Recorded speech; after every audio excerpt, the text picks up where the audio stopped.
unaliving taste of Memphis rap star young Dolph has taken a dramatic turn with explosive new testimony revealing an alleged unaliving for hire plot orchestrated allegedly by Big Juke, the brother of rapper Yo Gotti. And as we all know, there was beef between young Dolph and Yo Gotti. Let me say this. This video is for information purposes and my opinion only, so everything is alleged. Trigger warning. This video may be offensive to some as it talks about pow-pow violence. Viewer discretion is advised. Now back to what is happening in the trial and testimony. During recent court proceedings, Cornelius Smith, one of the accused pow-pow men, provided detailed testimony that has shed new light on the complex circumstances surrounding Dolph's unaliving, implicating several key figures in what appears to be a carefully planned assassination. What a shame that this happens way too often in the rap community. An article that reports on this can be found at Vibe, and I am giving you my takeaways from the article along with other reportings. Now, unlike in some famous cases where the unalivings remain unsolved as to who was the perpetrator, appears they will solve this case because when I tell you people in this trial are talking, they are singing like a bird, and I love to see it. Shout out to the reporter Megan Cuniff, who has video of the testimony from the trial on her channel. People are telling what happened. I am thinking since some are telling on themselves as well, they must be getting a lighter sentence for their testimony. Some may even have immunity, allegedly.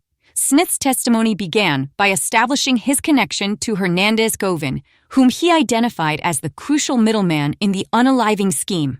Their relationship originated through a mutual acquaintance named Bobby Carter in 2021, initially centered around drug transactions involving ecstasy and oxycodone.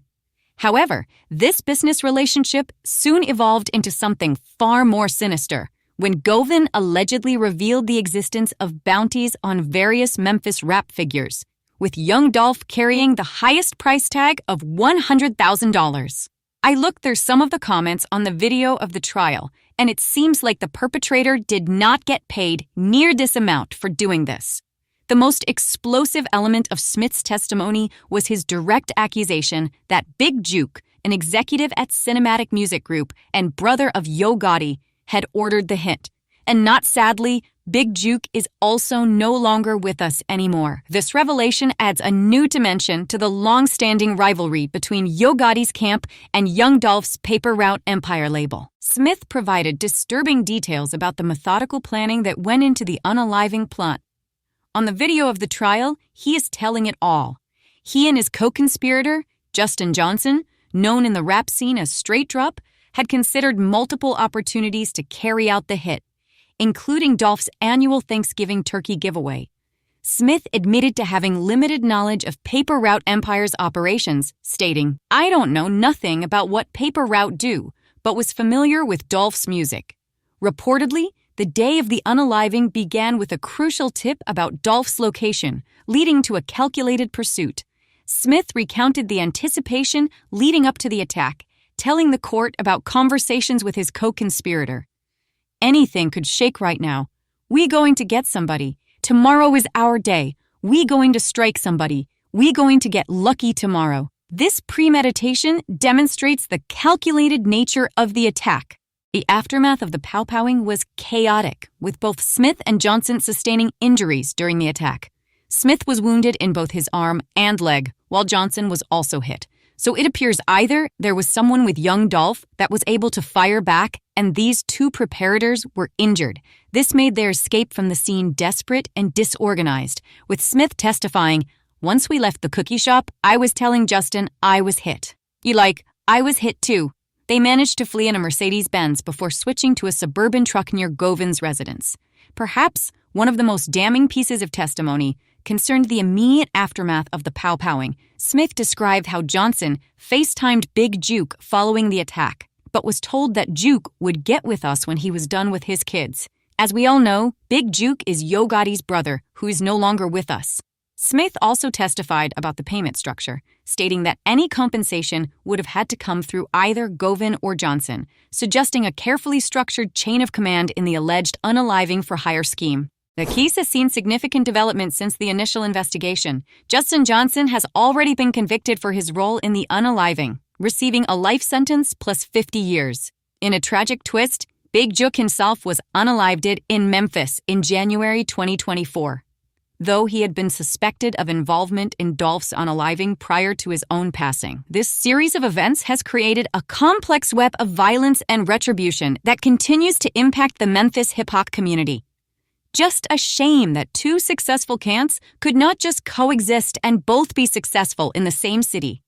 Big Jook was palpowed and unalived outside a restaurant in East Memphis following a repast, meal after a funeral, for a relative, this according to an article in Super Throwback. The implications of this testimony extend far beyond the immediate case, highlighting the persistent issues of violence and rivalry within the hip-hop industry. Some people just can't seem to leave it on wax. The alleged involvement of Big Jook as both an executive at Cinematic Music Group and Yo Gotti brother suggests that this unaliving may have been rooted in deeper industry conflicts and long-standing feuds between rival music groups. The trial continues as the court works to determine the full extent of involvement from all alleged participants. Smith's testimony serves as a crucial piece of evidence in understanding the chain of events that led to young Dolph's unaliving, offering unprecedented insight into one of hip-hop's most tragic losses. The case represents not only a significant legal proceeding, but also a sobering reminder of the potential consequences of industry rivalries and conflicts when they escalate beyond musical competition into real-world violence. In the words of Rodney King, can we all just get along? Apparently not. Anyway, that's it for this video, busybodies. Let me know what you think of this beef that appears to have led to this unaliving of young Dolph. Make sure you leave a comment below. Don't forget to like this video and go ahead and subscribe to this YouTube channel. And make sure you hit the notification bell so you will be notified when my next video comes out. And I will see you on the next video. Bye for now.